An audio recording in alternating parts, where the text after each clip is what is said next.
Fala galera, mais um dia para o nosso devocional diário. Hoje a gente vai meditar na parte final de Lucas 7. Eu sou André Maldonado e o AB7 é uma produção do JC na Veia.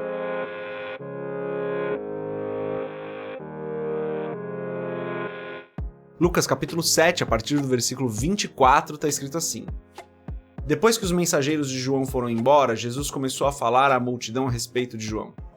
O que vocês foram ver no deserto, um caniço agitado pelo vento? Ou o que foram ver, um homem vestido de roupas finas? Ora, os que se vestem de roupas esplêndidas e se entregam ao luxo estão nos palácios. Afinal, o que foram ver, um profeta? Sim, eu lhes digo, e mais que profeta.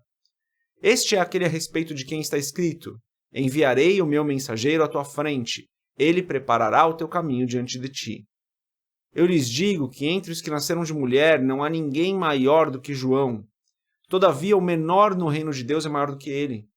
Todo o povo, até os publicanos, ouvindo as palavras de Jesus, reconheceram que o caminho de Deus era justo, sendo batizados por João.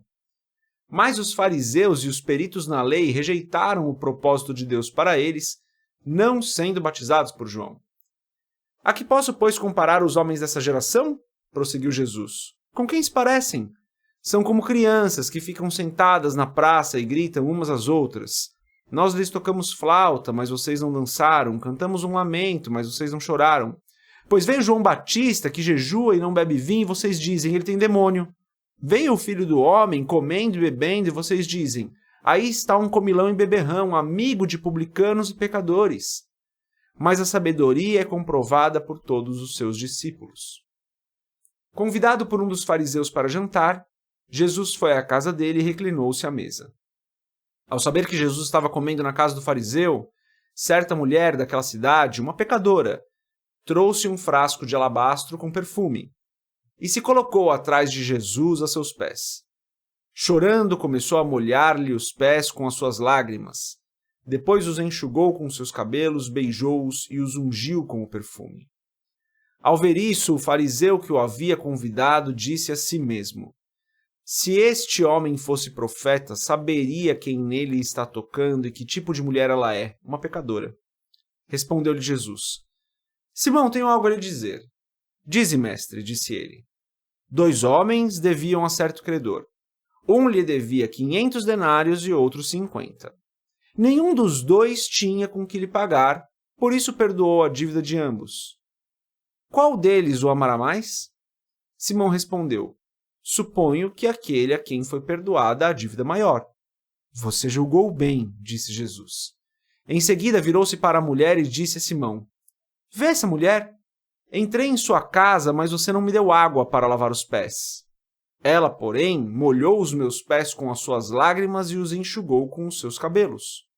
Você não me saudou com um beijo, mas esta mulher, desde que entrei aqui, não parou de beijar os meus pés. Você não ungiu a minha cabeça com óleo, mas ela derramou perfume nos meus pés. Portanto, eu lhe digo, os muitos pecados dela lhe foram perdoados pelo que ela amou muito. Mas aquele a quem pouco foi perdoado, pouco ama. Então Jesus disse a ela, seus pecados estão perdoados. Os outros convidados começaram a perguntar, quem é este que até perdoa pecados? Jesus disse à mulher, sua fé a salvou, vá em paz. Até aqui, vamos fechar os nossos olhos, fazer uma oração. Senhor bendito, Senhor amado, Pai misericordioso, Senhor dos senhores, Rei dos reis, justo e fiel, aquele que é digno, aquele que era, que é e que há de vir, nosso Senhor. Pai, eu te agradeço pela tua bondade, eu te agradeço por permitir que meditemos na tua palavra mais um dia. A tua bondade é infinita e nós não a merecemos. Pai, eu peço em nome de Jesus que o Senhor nos ajude a cumprir o propósito que o Senhor tem para as nossas vidas. Que nós não atrapalhemos esse processo, Senhor.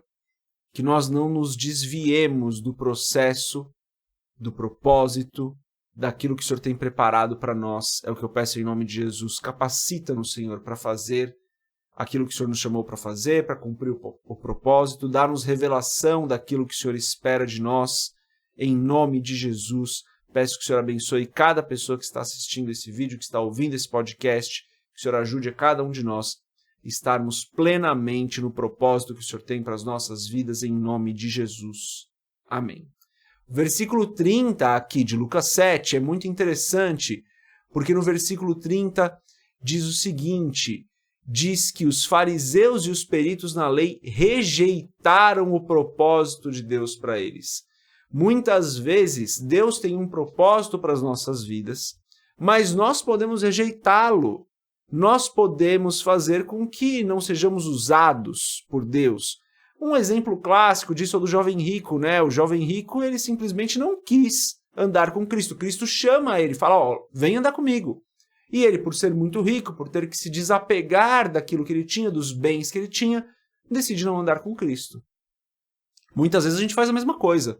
Deus tem um propósito para as nossas vidas, Deus tem um chamado para as nossas vidas, mas a gente não quer, a gente atrapalha aquilo a ponto de não acontecer nas nossas vidas, como aconteceu com esses fariseus aqui no versículo 30 de Lucas 7. Por isso que nós precisamos sempre ter muita clareza de qual é o propósito que Deus tem para as nossas vidas, de qual é o chamado que Ele tem para nós. E quando nós falamos de chamado, existe um chamado geral para a igreja, do qual nós fazemos parte. Então, nós fomos chamados para levar as boas novas para as pessoas. Esse já é um chamado que nós temos para as nossas vidas e nós não podemos negligenciar esse chamado. Deus talvez tenha um chamado específico para a sua vida, algo muito mais direto para você e que você também não pode negligenciar, na minha opinião. Porém, pensando exclusivamente num âmbito de igreja, nós já temos um chamado que Deus colocou sobre nós em Mateus 28. Então, nós temos essa liberdade de não cumprir o propósito se nós quisermos. A questão é que quando nós tomamos esse caminho, acabamos nos afastando daquilo que Deus tinha planejado e não somos satisfeitos com a nossa vida. O que ocasiona que muitas vezes a gente vai procurar alegria fora, a gente vai procurar um propósito fora. E o nosso propósito como igreja, o nosso propósito como cristão está no Senhor. Por isso nós não podemos negligenciá-lo. Por hoje é isso, galera. Deus abençoe a sua vida. Nós nos vemos amanhã. Medita nessa palavra. Paz.